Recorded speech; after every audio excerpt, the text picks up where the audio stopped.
Hey everybody, welcome to the Realistic Prepper. This is show number 11. I'm Jack McLean, my co-host David Banther. What's up? Today we're going to talk about hardening the home. But before we get to that, David's got a little something he'd like to apologize for. So, Yes, I've been called to the carpet. I'm responsible for the audio end of our podcast. So if you listen to us on iTunes, you have me to thank or to be mad at, depending on the week. And I was in Tallahassee this past weekend and just forgot to upload the audio. I didn't realize till last night. So I'll be doing that today. So if there's a podcast before this that'll be uploaded. It's the one on our EDC. So I'll upload that today, and I'll probably upload this one Tuesday or Wednesday to give it some lapse time. But yeah, so if you ever have a issue with iTunes, yell at me, and I apologize in advance if I sound like crap.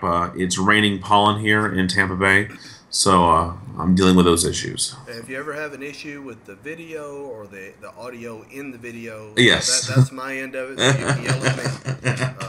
So if it's unwatchable, that's my fault. If you can't listen to it, it's David's fault. There you go. There you go. But now that we got that out of the way, we're going to talk a little bit today about hardening your home. And as with most of our podcasts so far, we're going to just give a brief overview of the different facets of hardening your home. And then later we're going to get more specific. We're going to do other podcasts in more detail about each specific area. And literally we could probably spend at least 6 or 7 videos just on that series of hardening the home. And what do we mean by hardening your home? It's a term that you'll hear, but very few people will actually take the time to explain what they're talking about. What we mean by it is a combination of things. It's a combination of, one, making your home a less appealing target to thieves, burglars, home invaders, whatever you want to call them. To make your home a less appealing target, it's about, if it is chosen to be a target, making it harder for them to actually gain entry into your home and slow them down. And on the back end of it, it's about home defense. So it's kind of a three-pronged thing, but there are many different aspects that are involved in hardening the home. David, your thoughts on it? Yes, I believe this is again one of the first steps if you're getting started into any kind of prepping or safeguarding your family is making sure that your fortress, your home, where you live, that it's safe for your family. Now, everybody's home is different. We all say, well, it has 4 walls, but your location, your environment. Do you live in a townhome? Do you live on a second story? Do you live in 2 acres? Do you live on a little tiny parcel in the suburbs? All that makes a difference in what you do when you talk about hardening your home. But basically, it comes down to you want your home to be a seal. It's sealed shut. And people that aren't supposed to get in have a very difficult time getting in. And that's how you want it to be, creating that seal. And we all wish we had, the homes with the bomb bunkers and the, machine guns on top. But as is the title with this podcast, we're about being, common sense and about being more of a realistic approach to prepping. So I think in this podcast we'll talk about what both of us have done to our homes, most of which is very affordable, to make it less inviting for somebody to get in. And then this would apply again not just for shit hits the fan, where you're trying to bunker in place. It would help then too, but this is just for everyday security. You touched on something just now, and you said it's a very individual thing because everyone's home's different, locations, etc. It's just like EDC. It's just like EDC. No one's EDC is going to be just like someone else's. And David, with his home, with where it's located and how he's situated, is going to be a lot different than my security and the way I'm situated here. So you kind of need to. It's a personal thing. You need to tailor it to your individual needs. And you need to be honest with yourself. You need to sit down and be honest with yourself about what you have, the resources that you have. You can actually harden your home for not a whole lot of money, and you can make it a more unappealing target, and you can make it more secure. Like David said, we would all like to have, or Well, all of us preppers would probably like to Yeah. have that bunker, that underground anti-zombie apocalypse, with 2 years of food storage and all that. Mm. Yeah, great. If you're a billionaire and you don't work, that's ideal. Awesome. But for most of us, we hold down jobs. We can't, Mm. we just don't have those types of resources to do what the things that we would like to do. And we're working with an existing structure. We're working with the existing home as we bought it or as we, came into it. And we have to do what we can do with that structure. And a lot of times it's not ideal. There are windows in my home, for instance, that if I was designing the home, I would not have placed where they're at. Mm-hmm. There are sliding glass doors in my home. Oh, I hate sorry. those. Yeah, I mean that's one of those things that I have to deal with. My wife loves them. I hate them. So you don't always have a choice of every little aspect of it, but there are several things that you can do to make your home not only more secure but make it a more unappealing target. And that's what I'd like to start off with is, first off, we've talked about what we mean by hardening the home. Now let's talk a little bit about deterrence, because that's actually your first line of defense in hardening your home is deterrence. Mm-hmm. It's the same way with personal defense. Your first line of defense is avoiding the confrontation to begin with. And if Mm-hmm. you can avoid it and see it coming, you're one step ahead of the game. But it's the same thing when it comes to hardening your home. If you can make it a less appealing target to a burglar or a home invader, then you're one step ahead of the game. They're more likely to move on to a less appealing target. Couple of things that I've done to my home in particular. One is, and this is a practical thing and a deterrent. But when I first came here, there were hedges that were maybe 3 feet away from all the windows. Mm-hmm. Well, with the exception of the last two on the end of the house, there were these thick hedges, maybe 5 feet tall, and I mean they were just ugly. And I realized, they were put there to, kind of sell the house, but I didn't like it, and basically it gave people a place to hide. Where they would not be seen, and they could actually gain entry into the home through either the sliding glass doors or the bedroom windows. So the first thing I did, those had to go.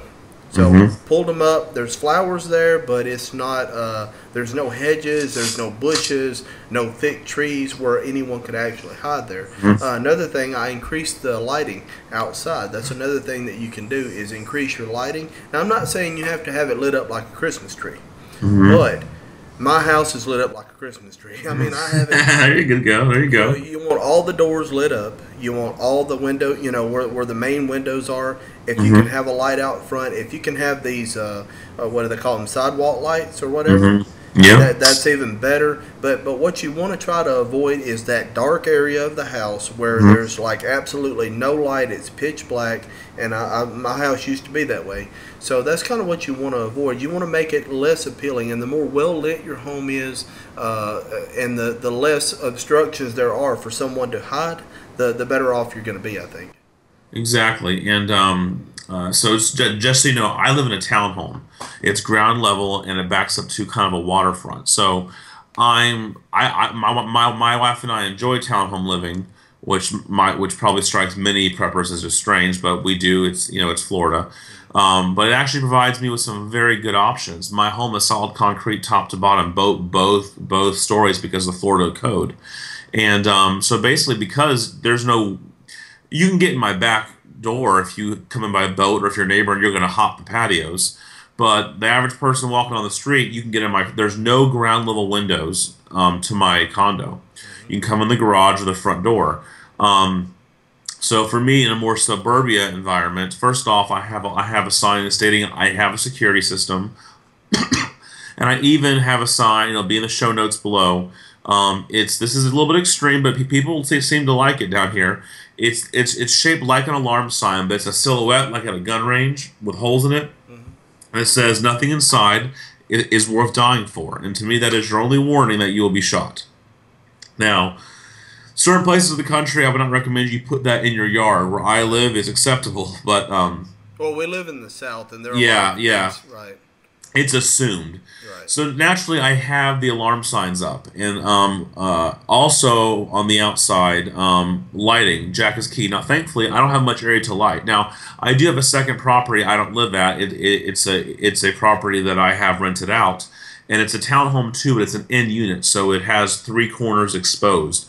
And my wife and I lived there for many years, and I installed motion sensor lighting all the way around because it was pitch black. You could literally be standing in the grass 10 feet from where I park, and I would not be able to see you. So when we're talking right now about the exterior of your home, you want it well lit. You don't want places where people can hide, and you want visual deterrence that keeps, the crackhead looking to come in and steal something to say, hey, well, he has an alarm and he doesn't, so I'm going over there. And there, you made a really good point right there. And as far as signs go, they have asked criminals, they've asked people who are in prisons for home invasion, burglary, etc. Does an alarm system sign make a difference to you? And even, contrary to what you might hear in other places and other people trying to sell you something, it does make a difference. And it's not any one thing that makes a huge difference. It's a cumulative effect. It's a combination of it being well lit, it being not any good places to hide, like David said, and that's a really good idea. The motion activated lights, those are excellent, because not everybody wants to have their whole house lit up like a Christmas tree all the time. But if someone happens to be in the dark spot in the backyard next to the sliding glass door, and then that light pops on, that right there can be enough in and of itself to scare somebody away. And motion lights are very cheap. We're talking $30. Yeah, okay. Like I was going to say, like $29 at Walmart. Yeah. You can get a whole set of motion sensitive lights here. Another thing you might want to consider, and I know this might be taking it one step further, if you want to invest in a camera system, that's great. You can nowadays at Sam's Club and Costco and places like that, you can get a security camera system with like 8 or 10 security cams for under $1,000, and that's great. If you have the money and the resources and the time to invest into that, I would highly recommend it. That's great. But even if you don't, you can get a couple of dummy cameras. And set them up. Set one up near the garage, one up near the front door, whatever. If someone thinks they're being recorded, or that they will, or that they might be recorded, might have second thoughts about breaking into your home. Absolutely. I do have security cameras on the front of my home and on the rear. Now, keep in mind, before I was prepping, I've been security crazy since I was a little kid. I don't know if I got traumatized or something, but I've always loved security systems and anything to do with security, Right. And I did pay to have pretty much bank grade security cameras put in my home because it's just what I'm into. Right. But mostly because my challenge was, like I said, I have no ground level windows, so I could not take a drop cam, which, again, it'll be in the show notes, dropcam.com. Very inexpensive and excellent Wi-Fi security camera, plug and play. I couldn't just put a drop cam in a window and record the outside. Contrast that to my office I'm in right now. See this window right here? This office is only about 1,300 square feet. I swear this building's got 20 windows. I'm not sure who made that. It's a hurricane prepping nightmare. Right. But what it does help in when we bought this office, I didn't have to go and like my home, have cameras hard drilled into concrete walls, because I have all these ground level windows. So I take the drop cam cameras, plug them in, and put them in the window, and I have clear view of the outside through the window. So you can do the fake cameras, or you can get a web-based camera like Dropcam, or I think D-Link makes them too. And Dropcams, you're talking about $150 at least per camera, but that's a hell of a lot cheaper than having an actual real camera installed. Right. And so if you can afford to have surveillance. But if not, if you feel that you need to have that, where I live, we need to have it. Where Jack lives, not as much as I do. Right. Have that dummy camera there at least. Right, and then I think that's just part of it. You can also, as far as signs go, the ubiquitous "Beware of Dogs" sign. You can have that out. You might even have out on your front porch, stick a dog bowl out there. A good sized dog bowl, whatever. And the thing is, you think, well, that's hokey and nobody's going to buy into that. Yeah, I think you'd be surprised. I mean, if you're Oh the yeah. average person, think about what goes through your mind. If you're the average person, let me put it this way: I'm a computer technician, and I make house calls. And when I pull up to someone's residence and I see a big dog bowl sitting out on the front porch and a chew toy that's mangled up, the first thing I think is I better get my pepper spray out of the console just in case they got, Fido comes out here and he's not real friendly. That's the first thing that goes through my mind, and I'm sure that's the first thing that would go through most people's minds if their intent was to do you some harm or to burglarize your home. So that just the appearance can be a deterrent in and of itself. So you don't have to, you don't necessarily have to invest a lot of money in these things. But what David and I have talked about here, if you want to stick to the cheap side of that, I mean, you could probably do everything David and I talked to most homes, depending on the size of the home and the location, of course. You could probably do most of what we just talked about for less than a couple of $100. Exactly. And right now, as we're just talking to the perimeter of the home, you're just creating that package. You're putting the pieces of that equation in to make your home uninviting for the random person. Now, if somebody's after you specifically, or after something in your home, which is a very rare occurrence, okay, Right. mostly you're doing something you shouldn't do if that's the case. Right. That's a whole different story. But for the everyday criminal or looters, if your home's less inviting than your neighbor's home, which in my case it most certainly is, then you're going to be money ahead. Right, and that's it's not a matter of what is the old saying about if you're being chased by a bear, you don't have to be faster than the bear, just faster than your buddy. Exactly, And exactly. it's that way in a neighborhood. In my neighborhood, if my home kind of stands out as one of the more secure homes in the neighborhood, very very few people are going to want to burglarize it when they can go over here to Uncle Billy Bob's house, three houses down, who's Yeah. covered up in hedges and bushes, and you can barely even see the house. There's I think two lights for the whole house, and they're much more likely to go for that as a target than they are as as they would be to go for me as a target. And this is another little thing as far as deterrents go, but I think that it comes into play more during the holidays.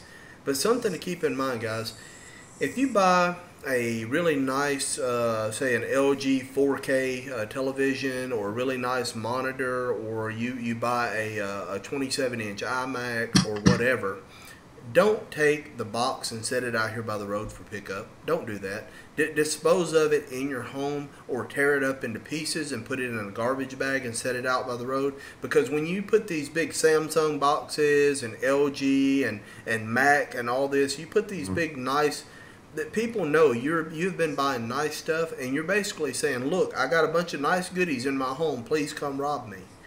And I've been You're guilty of that, advertising. Jack. And let me tell you how I overcome that, because I have been guilty of that, and I caught myself doing Well, I it. think we all have at some Now point. I have a unique thing. My rental unit where we don't live, we rent out, has a dumpster. Hmm. So now I try and just take big boxes there. But what I did this past time, we bought an expensive item.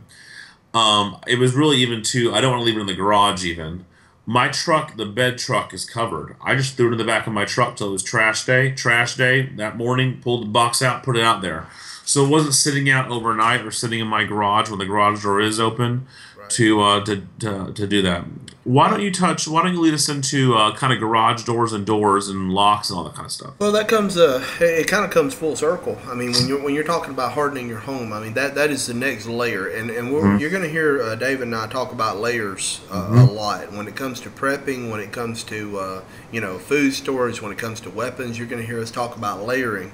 And your first layer is your perimeter defense. That's your moat, or whatever it is you have out there is your deterrent. That's your first layer of defense. Your second layer is actually making the home physically hard to get into. And you would be surprised, just basic door locks, how many people still have these cheap hollow core doors as front doors or side doors in their home, and they don't really put a second thought into the locking mechanism on it. So basically, they have these just regular little flip locks on their door. Basically, I could come up to any one of these doors and pop it open with one hand. And people don't realize I've actually had neighbors be locked out of their home and not be able to get in, and say, well, how important is that door to you? Oh, it ain't important if you want to break it, and I just barely punch it from about 2 feet away and it flies off the hinges. So I mean, you really want to, when you're considering your home, and when you're considering your front door your side doors, your external doors especially. Now you can get away with it a little bit when it comes to the interior, but your doors are key. The locks very important. You want a good sturdy deadbolt, as well as a key lock. Don't settle for one. Have multiple locks on the doors and have good sturdy deadbolts. And pay attention to the hinges as well, because a lot of times the hinge will actually give away faster than the lock will. So I've seen some people, they have these really sturdy locks, but they go to Walmart and they buy these, I don't know what it was, $3 for a pack of 3 hinges. And I mean, they expect that's going to secure their door. And when the door's actually broken, when someone actually does kick it, the lock stays.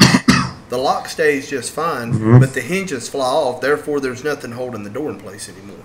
So special attention to your locks.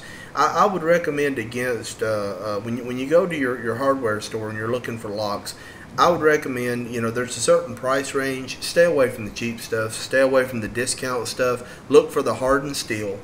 And another thing, look at your door frame, because a lot of the time where your actual the piece that goes into the door frame that locks it maybe only goes in 1/8 of an inch or so. And that's fine if someone just tries to pull on it and they give up. That's like, okay, I can't get in. But if someone puts a little pressure on that, they kick it a couple of times, they put their shoulder into it, that's going to fly out just like that. It's not going to be sturdy. You want something that's going to go into that door frame at least a 1/2 inch to 1 inch. And that way, if something does happen where someone's actually trying to kick the door in, they're going to have to take that whole door frame out, and they're not going to do it in one kick. It's going to take multiple hits to get through that. And what that's going to do is, that's going to do 2 things. One, it's going to give you, if you're in the house, time to react. It's going to give you that extra couple of seconds to get to your safe room, or get your family together, or get your home defense gun ready. Whatever it is you need to do, it's going to give you time to call the police. Whatever you need time to do on the inside, it's going to buy you an extra couple of seconds. Another thing it's going to do is it's going to draw attention to that person. So let's say you're not even home. If someone can come up to your front door and barely hit it and pop it right off and walk in, that's one thing. But if they have to stand there and keep hitting this door over and over again, they're going to be looking around. There's neighbors going to be watching. After that first hit, every neighbor, especially in my neighborhood, I mean, I live, pretty tight-knit neighborhood. If you kick my door twice, there's going to be probably anywhere from 8 to 12 people looking at you. And people, usually criminals just don't want to draw that kind of attention to themselves. No. So make it a little harder. If you want to go even more secure with it, I would recommend getting a solid door. What mine are, they're a solid wood core, and then there's 1/8 of an inch of steel on each side of that. So I have reinforced. It's a oak door with reinforced steel on each side. And that's what I have on all my exterior doors, with the exception of that sliding glass door that I absolutely despise. Nice. What about you, David? What have you done? You gave some very good points there, Jack. Bottom line is, first off, let's start with some of the basics here for people that are not like-minded like us and they're watching this to learn. Keep your garage door shut and keep your front door shut. That's number one. I can't tell you. And again, everything I tell you to do, I'm guilty of myself, so I'm coming from experience. Right. I can't tell you how many folks on my street, especially on the weekend, they're coming out of their garage, kids playing, leave their garage door wide open. I see it all the time. You might as well just make copies of your keys and leave a bucket of those keys outside. Right. Do not leave your garage door open unless you're out there. There's no reason to. It's just ridiculous. So, and same with you. I assume you don't leave your front door open. Now, I know during times of nice weather, you have your door open. We're not going as in depth in this podcast on when I think you should be able to do that, but keep your doors shut and lock them. Lock your doors, not just at night. During the daytime, lock your doors. This should be a habit. When you shut that door, you lock it, and like Jack said, have a deadbolt. My relatives in Northwest Washington don't have deadbolts. I like cringe when I go there. There's no dead. They have the little. It's like don't just put a curtain up instead of a door. Right. And like Jack said, most doors are not solid doors. My door is not solid, but I'll tell you what I did. This is going to be a link down below. It's called the Door Devil, and I found it through ITS Tactical. And there's also a video link down below where you can see this demonstrated. Basically, most doors If you're anywhere near my size or Jack's, you can kick it in with if the door's not reinforced, it takes a few swift kicks and your door's kicked in. Yep. I don't care what kind of lock you have. If your frame's not reinforced, the door's getting kicked in. What Door Devil is, it's about $69. It's a set of hardware that goes on your door and your door frame that will not make it impossible to kick in, but for someone to actually force their way through. In fact, I've seen a video review of that. Yes, that's from ITS Tactical. You will actually kick your foot through my door before you will knock down the frame of my door. And like Jack said, all this is doing is buying you time. But think about it. We talked about creating that exterior layer where people say, you know what, the home looks too secure, I'm moving on. Let's say somebody gets through that layer, or they don't really pay much attention. Now they're trying to get inside your front door. Well, if your door's reinforced and they're kicking it and they're not getting in, and they're just looking for crack money, they're going to be going somewhere else. Exactly. So all you're doing, you're increasing the frustration in this person.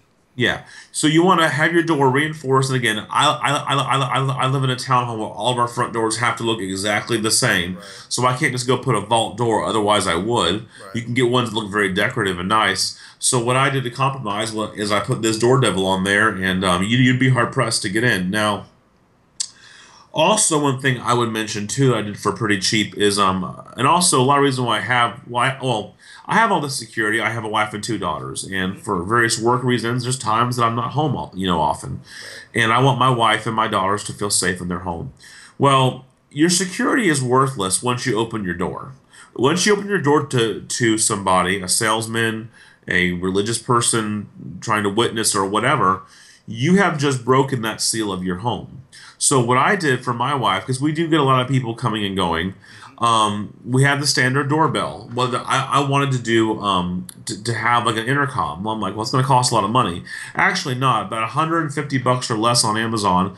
I got a Chamberlain doorbell intercom system. It's wireless, all battery powered. It has a big call. It's big, but it's very elegant looking call box and button by the door that replace where the actual doorbell was. You ring that. There's an intercom downstairs and upstairs in my home, and we can talk to you and see who it is.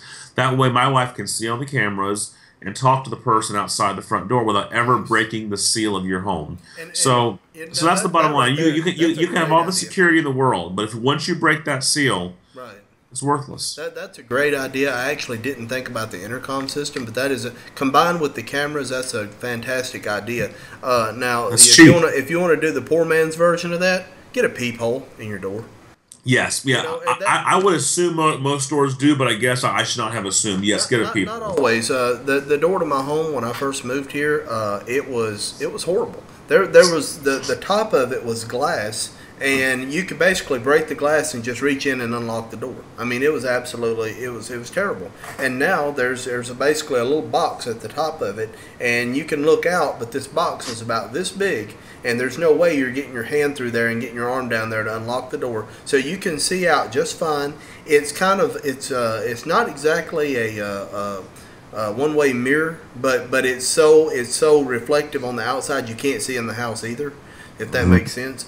But you can look out and you can see who's there, and it didn't cost a lot of money for that. I mean, the door was maybe $100 or something, not counting the locks, of course. And if you're spending, that's another thing. Like I said, don't skimp on it. If you can get the best you can. This is your safety. This is your safety, and not only yours. This is your family's safety. David has children. I have children. I'm not always here when my wife and kid are here, so.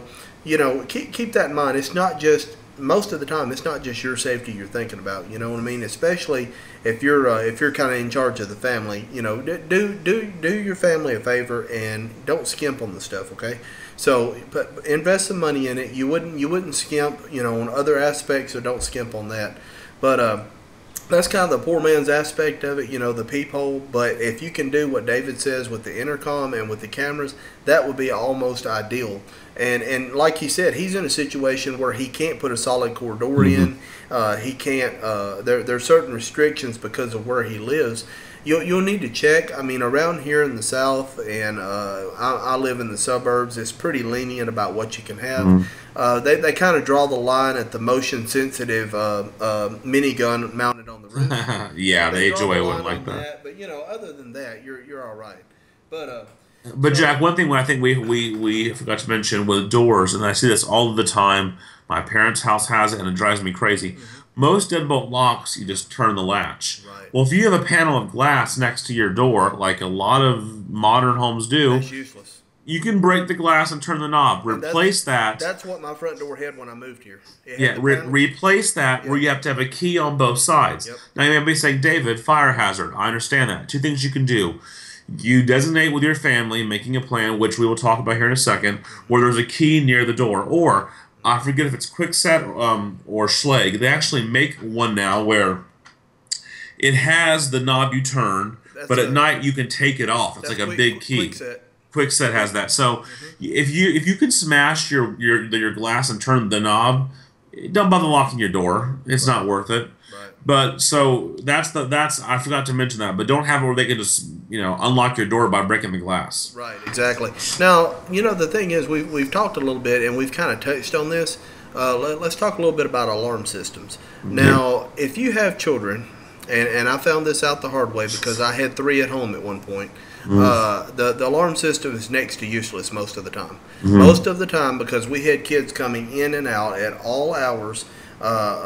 The alarm system, with the exception of maybe from 10 o'clock at night until 5 o'clock in the morning, the alarm system was pretty much useless the rest of the time. Something would always set it off. The dog was setting it off. And we found it to actually be more trouble than it's worth. But if you can do an alarm system, by all means, do an alarm system.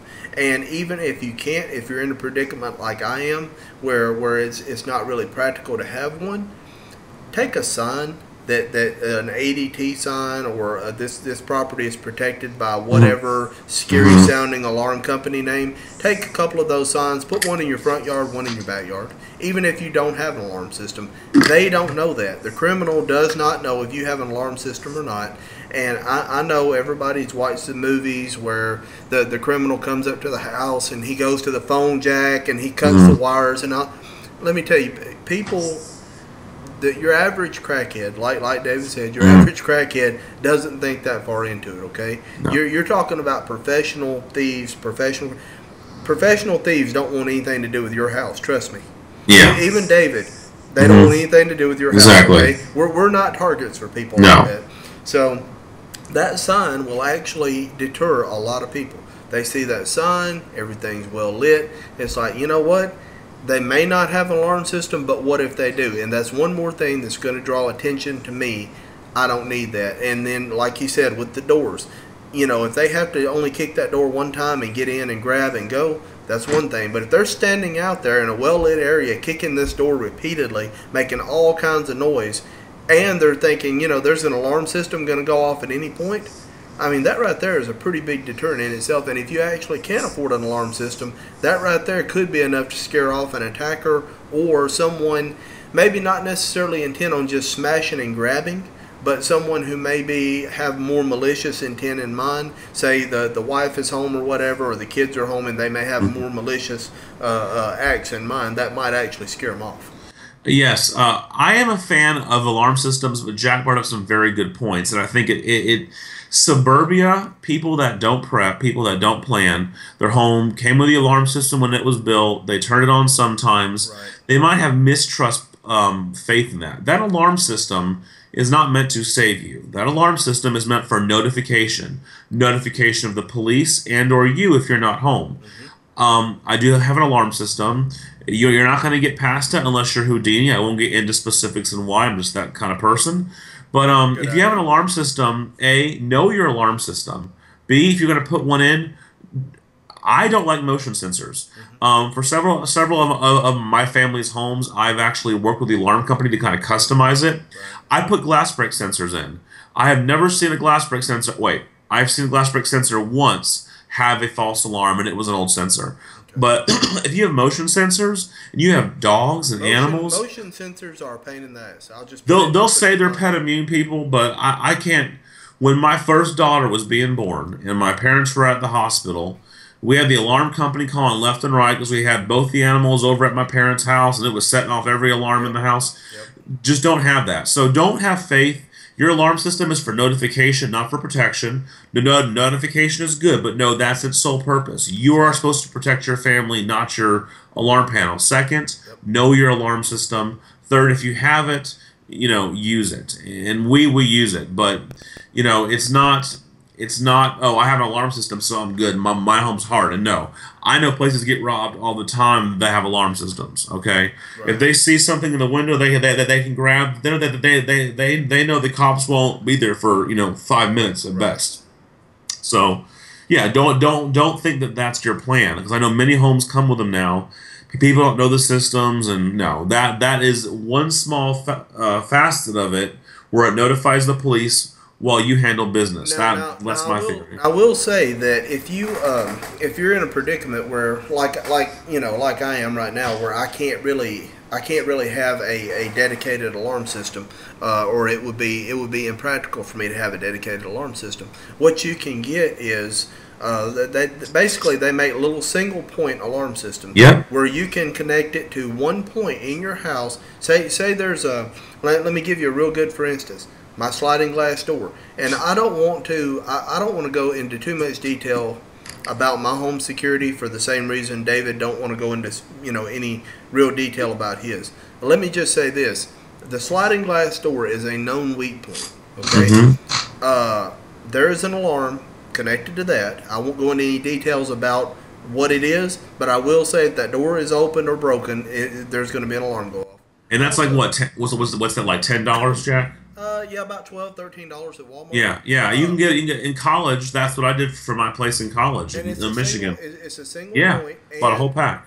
and not only that, there's also a bar. So there's a lock, then there's a bar, so the door's not going to be slid open accidentally, and then there's an alarm. But you can get these little single points. So let's say there is a window or a door that is kind of in an odd location in your home. You can just take one of these little single points, put it on that particular door or that particular window that is a danger point, and then you will have an alarm. You don't have to worry about the kid setting it off, the dog setting it off, anything like that. And it's always on. It's always It's on. always on, and it will give you that warning. And like David said, the alarm system is not meant to protect you. If you are relying on that alarm system and the cops to be there when that alarm system sounds, then you're being irresponsible. In my opinion, you're being irresponsible to yourself and your family.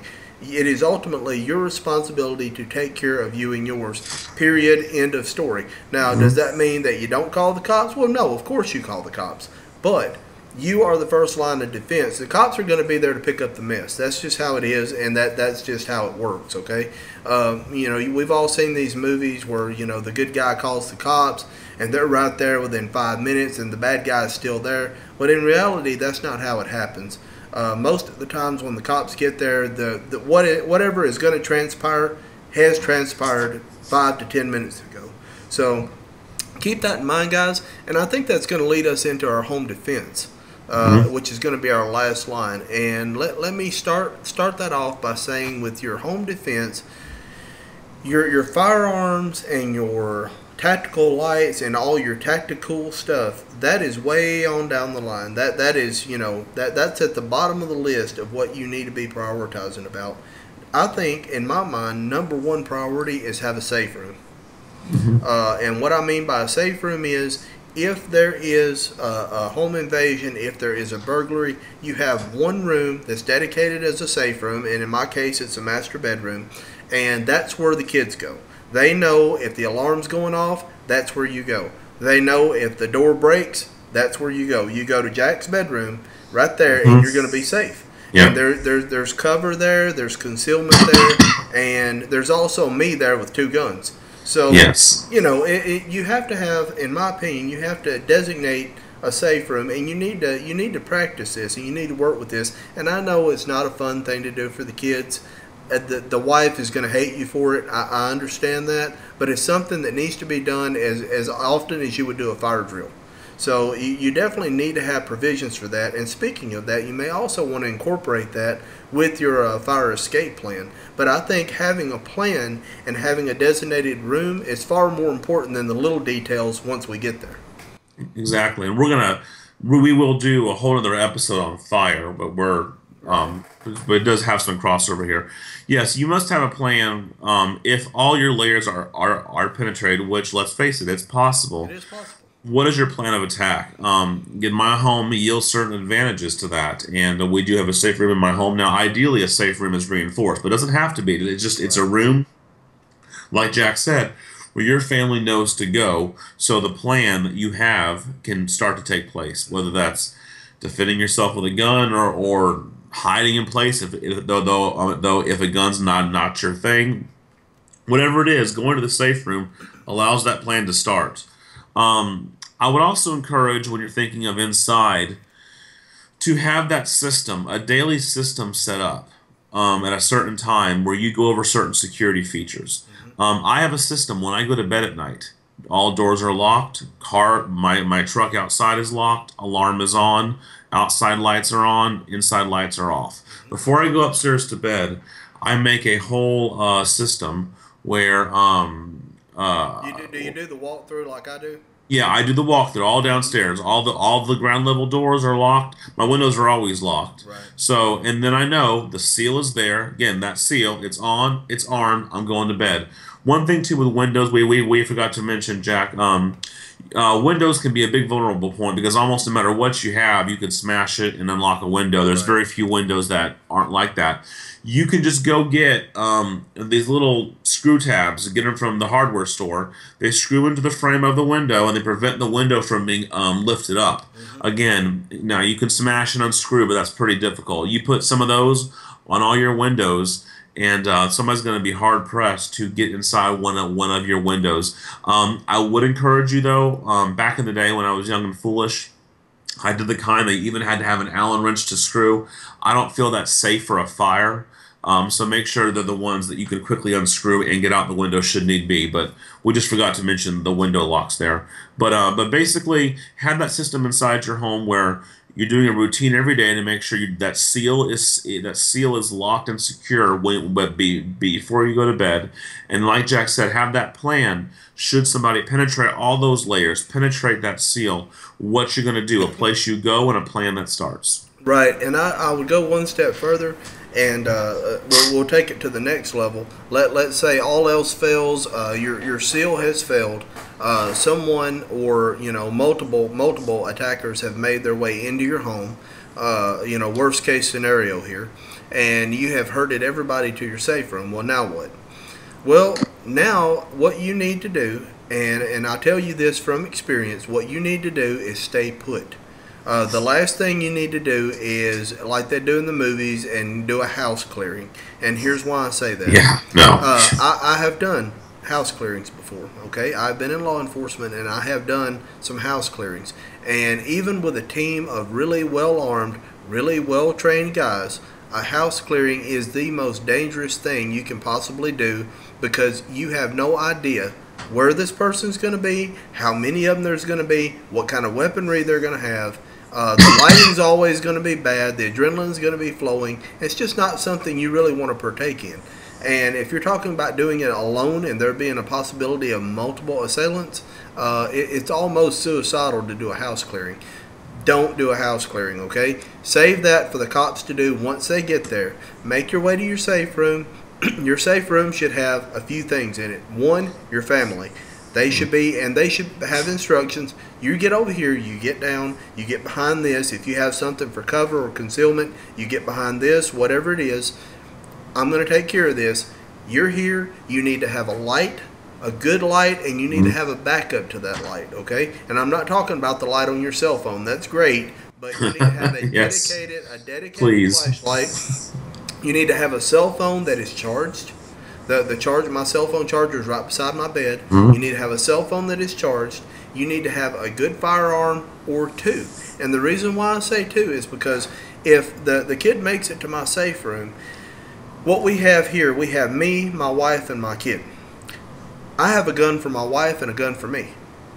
So we're doubly armed and doubly prepared. If you come through that door, what you're gonna have is you're gonna have my wife with a 9mm, and you're gonna have me with a 12 gauge shotgun with a surefire flashlight on it. And that kind of brings us to the subject of weaponry. Weaponry is not super important here, but I would make the recommendation of staying away from your stay away from your rifles if you possibly can. It's going to depend on your location, and I know there are certain times and situations that would call for it, but let me tell you, I think most people are going to be better served with a good shotgun or a good handgun in that particular situation than they would be with a carbine or a rifle. No matter how cool that AR-15 with all the accessories and tricked out may be, I think most people are going to be better served with a shotgun or a handgun than they would be that. And also, it's going to look a little bit better on you when the cops get there. Exactly, because you also got to realize in times of stress, your fine motor skills decrease. Unless you are trained with those rifles, which most of us aren't, then I highly doubt you're going to be able to deploy that in a situation. When you take a handgun or a shotgun, much more easy, much more practical to practice on, you're able to deploy that. So unless you don't have to worry about your over penetration either. No. And that's another consideration. What David would have where he's at would be maybe a little different than what I would have. Mm-hmm. If you live in an apartment complex, Mm-hmm. you have to worry about over penetration. Most of these walls are made out of sheetrock or wood, and they do not present much of a barrier at all for rounds. And if you're looking at a rifle round, you're looking at it penetrating easily 8 to 10 walls. And I don't want to be responsible for that. So my particular weapon is a loaded 12-gauge shotgun, and that brings a whole nother can of worms into it, and I understand that. Mm-hmm. But my recommendation would be to herd you and yours into the safe room, be armed, have a flashlight, have a cell phone. You need to call the police. You need to tell them. You need to be articulate. You need to repeat your address twice. And I understand these days, most of the time, 911 service can trace your call. But you do need to repeat your address twice, just in case you get cut off. Mm-hmm. They may not get the information. They don't all the time. So repeat your address twice to the person on the other end. Make sure you explain to them what's going on. There's been a home invasion. My wife, kid, and I are held up in the bedroom. We are armed. We do have firearms. This is what's going on, and give them your address. What you don't want to do is, even if you think that the burglars have gone, okay, you don't hear anybody, or you think they left, or you shouted, "Hey, I have a gun. We will shoot you if you come through this door," whatever, and you think that they left, don't go out there and try to find out. But no. Even if you're not assaulted when you do that, here's the problem. You just called the cops and you just told them that there's a person with a gun in your home, right? And when they get there and they see you walking around with your blaster, what do they see? A person with a gun walking around in your home. Guess what's about to happen now? Yeah, when you see the cops, I mean, again, unless you have extensive tactical training and know when to do what and where, once the police are there, unless you're immediately threatened next to you, that gun needs to drop and hands need to go up. Yep. Because that cop has to make a split-second decision, right. And they're human like every one of us. Mm-hmm. You want to help them, not make their job more difficult. Don't become a statistic. No, you want, and also, we always give the caveat with weapons, check your local laws. Thankfully, where Jack and I live, we live in states that are anti-criminal and allow citizens to properly protect themselves should they choose to. This is as liberals love to call it, a pro-choice situation. You can choose not to have a gun, people, if that's your choice. Right. If you live in some of the socialist states, I'm not going to name names, but you know who you are. Yes. If you live in those states, you would definitely need to check with your local laws, because what is going to be legal for David and I here in the South is not necessarily going to be legal for you. Not. And I'll go one step further than that and say the look of the weapon, the way the weapon looks that you choose for home defense, even though it shouldn't matter, and I understand that, from a philosophical standpoint, I know it should not matter.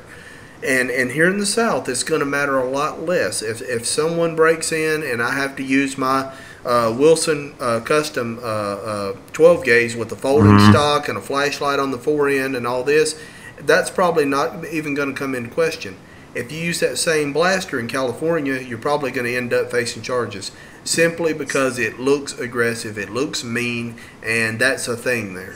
And they're going to make a thing out of it. If you should be sued or if this should go to court, you're going to have to explain why you needed this super tactical laser death weapon. You know what I mean? And I understand from a philosophical standpoint it shouldn't matter. Consult your local laws, people, and be aware of the political climate in your area regarding such things. Exactly. And also, not just know about weapons, even some states that allow weapons, some of these more, I call them pro-criminal law states in the north and out west, even if you're allowed to have a weapon, you might have the obligation to flee. In Florida, which made popular by the Trayvon Martin case, which was not even applicable to stand your ground. Yeah, well, there's stand your ground and there's castle doctrine. Castle doctrine here. Right, we also have castle doctrine. Castle doctrine here in Florida states, in my car, in my home, I have no obligation to flee. Exactly. If I feel you are a threat to my life or my family's life, I have the legal right to kill you. Yep. Now, it doesn't mean that you walk away scot-free. Certainly there's an investigation that has to clear you and always civil lawsuits. Right. But I'll say this. No matter where you live, no matter what your laws are, end of the day, if it comes to protecting my family, folks, you can always hire an attorney, okay? Do what you got to do, but at the same time, be smart. And what I would do, what I've always done, I've lived only in two places, my hometown and where I went to college. Mm-hmm. When I was up at college and I was unsure of the gun laws, I just called the police department. Right. I said, I'm a college student here. I have a pistol. What is my legal right to carry it in the vehicle? And I'm glad I asked because it was different than Florida. Right. So call your police department, and they'll usually be very happy to talk to you. And I'll throw a couple of things out there, and then we'll wind this up. Don't listen to don't listen to people who have no idea what they're talking about when it comes to your home security or the safety of your family.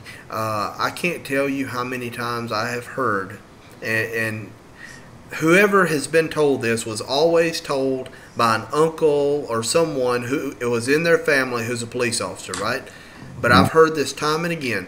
Well, if somebody tries to break in my house, I'll shoot them and drag them inside. Yeah, you do that and you're going to go to prison. I guarantee you're going to prison. It's not going to take... Dumb. It's not going to take a whole lot of... they're not going to have to call out CSI to figure out what you did.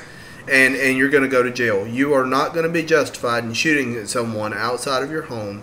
And I'll go one step further than that and say that if someone is in your home and they are taking your stuff, okay, and they are unarmed, my job is to protect my family. I'm going to be in my safe room. If they steal my MacBook Pro or they steal my iPad or they steal whatever out here, it's not worth risking the life of my family to try to come out here and protect my stuff, okay?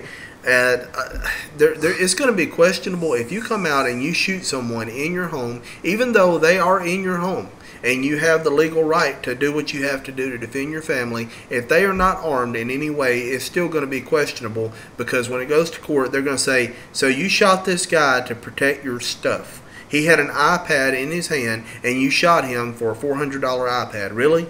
And even if you walk, it's going to look bad on you, is all I'm saying. So your stuff is far less important than your safety and your family's safety.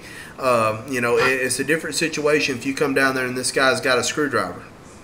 Even if this screwdriver just happened to have been left there by you the night before, he picked it up. You see where I'm getting hit here. Oh, yeah. I'm just saying there was a weapon, and and do what you got to do then. But there's a whole different thing. But don't go around. Don't kill somebody over your stuff. It's not worth it. And if they come through that door and they're a threat to you and your family, by all means, do what you have to do. That is a most extreme scenario, and David and I, and we hope you never have to deal with anything like that. As far as everything else we've talked about, we could make whole episodes, and probably will at some point, on each aspect of home security and of hardening your home. But we hope everybody learned something here. And David, you have anything to wrap it up with? No, I think you wrapped it up well. Pulling out your gun, like I've said before in other episodes, is a life-changing moment. And in my opinion, you don't pull out your gun unless you're going to use it. So be smart, get training, practice safety in your home. You have children around.